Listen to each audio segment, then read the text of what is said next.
Hello guys, in this video I'm going to show you how to send money to Nicaragua using the Remitly app. So you just have to open the app, then go to the home page, and on the home page on the top left corner of the screen you just have to select the country that you are sending money to, which is Nicaragua in this case. And when you choose the country, you just have to tap on the bottom of the screen on the Get Started icon.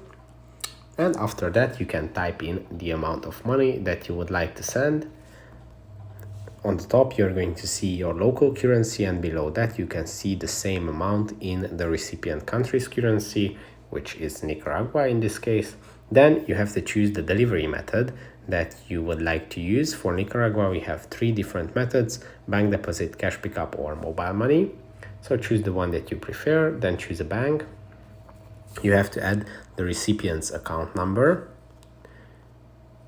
then tap on continue. You also have to add the first name and last name of the recipient, but optionally you can also add a second last name. Then tap on continue. And yeah, it's not going to let us go to the last step because it's not a real recipient bank account, but it's not a problem because the last step is very easy. You just have to add your debit or credit card details, just as for a normal online payment, and the Remitly app is going to charge your card for that amount and send it to the recipient's bank account as a normal bank transfer. So that's it for this video. Don't forget to subscribe and see you in the next one.